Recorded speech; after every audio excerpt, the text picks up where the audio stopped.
IDTV మన ఉనికి మన వాణి. నమస్తే, good morning, welcome to IDTV. మనం వచ్చేసి జూబ్లీ హిల్స్ ఉప ఎన్నికలు ఉన్నాయి కదా, దాంట్లో భాగంగా మనం ఇక్కడ శ్రీనగర్ కాలనీ వాకర్ చేస్తున్నారు. పార్క్ ఇక్కడ శ్రీనగర్ కాలనీ వాకర్స్ పబ్లిక్ని అదే ఏ పార్టీ బాగుంది, ఏ పార్టీకి వేస్తారు, పబ్లిక్ సమస్యలు ఏంటి అని అడిగి తెలుసుకుందామని ఐడిటీవీ న్యూస్ ఛానల్ ఇక్కడ మార్నింగ్ వాకర్స్ని అడిగిదామని వచ్చింది. జూబ్లీ హిల్స్ బై ఎలక్షన్స్ వచ్చినాయి కదా, ఇక్కడ మార్నింగ్ వాకర్స్ని అడిగి ఒకసారి తెలుసుకుందాం. సార్ చెప్పండి సార్, జూబ్లీ హిల్స్లో బై ఎలక్షన్స్ వచ్చినాయి కదా, మీ ఓటు ఎవరికి ఉంటుంది? కాంగ్రెస్ పార్టీ అయ్యా. కాంగ్రెస్ పార్టీ రియల్గా అయితే నేను బీజేపీ, జనసేన, బీజేపీ, తెలుగుదేశం. కానీ నేను కాంగ్రెస్ పార్టీకి ఇక్కడ రేవంత్ రెడ్డి గారు ఉండాలి, అక్కడ చంద్రబాబు నాయుడు గారు ఉండాలి, సెంట్రల్లో నరేంద్ర మోడీ గారు ఉండాలి. మన ఇండియా డెవలప్ అవ్వాలంటే 100% వీళ్ళు ముగ్గురు ఉండాలి. సార్ ఎందుకు కాంగ్రెస్ పార్టీకి ఎందుకు కాంగ్రెస్ పార్టీ ఎందుకు వేస్తున్నారంటే అవినీతి లేకోకుండా నీతి నిజాయితీగా చేస్తాడు మన రేవంత్ రెడ్డి గారు. ఇది 100%. ఇప్పుడు వచ్చే ఎమ్మెల్యే కూడా మంచి సౌండ్ పార్టీ, అది ప్రజాసేవ చేస్తాడని అనుకుంటున్నాను కాంగ్రెస్ పార్టీ తరఫున. అది సౌండ్ పార్టీ ఎవరు? కాంగ్రెస్ శ్రీశైలం కొడుకు. ఓకే, శ్రీశైలం కొడుకు. ఆయన అవినీతి కాంగ్రెస్ ఇచ్చిన హామీలు చేయట్లేదు అనేసి అని అంటున్నారు కదా. 100% నెరవేరుతారు. ఫండ్స్ లేవు, బాగా లాస్లో ఉంది రాష్ట్రం. అక్కడ ఏపీ లాస్లో ఉంది, ఇక్కడ తెలంగాణ లాస్లో ఉంది. మ్యాక్సిమం ఇద్దరు ముఖ్యమంత్రులు బాగానే చేస్తున్నారని అనుకుంటున్నాను నేను.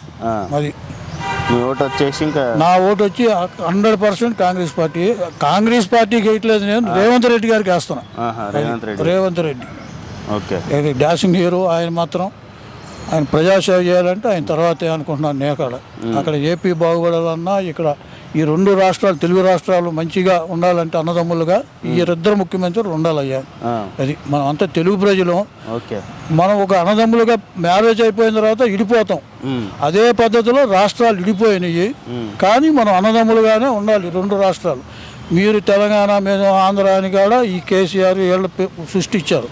అలా లేకుండా అన్నదమ్ముల్లాగానే మనం సపరేట్ కుటుంబం ఎలా ఉంటుందో అలాగే ఉంటుంది, కంబైన్డ్గా ఉంటారు వీళ్ళు అన్నదమ్ములుగా.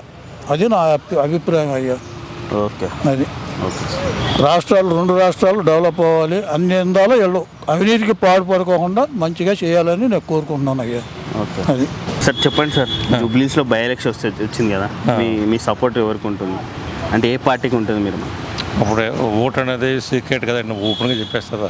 కాకపోతే ఛాన్సెస్ ఎవరుకున్నా చెప్పంటే ఓకే సార్, ఛాన్సెస్ ఎవరుకున్నాయి, అందుకే నా ఓటు కదా చెప్పలేం కదా.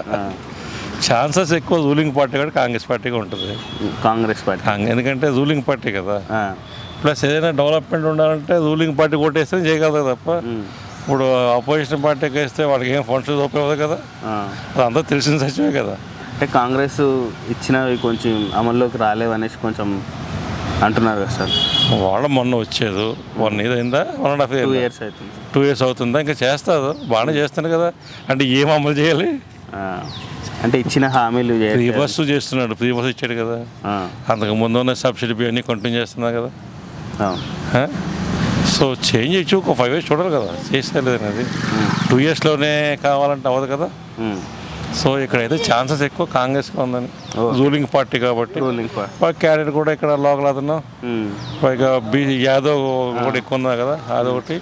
తర్వాత ఈయనకి ముందు అది ఎంఐఎం చేసి ఉన్నాడు కదా, సో ముస్లిం సెకండ్ ప్లేస్ కూడా ముస్లిమ్స్ కూడా ఈయన్నే సపోర్ట్ చేసి ఉండొచ్చు ఛాన్సెస్. సో ఎక్కువ ఛాన్సెస్ కాంగ్రెస్ పార్టీ నవీన్ యాదవ్కే ఉందని అనుకుంటున్నాను.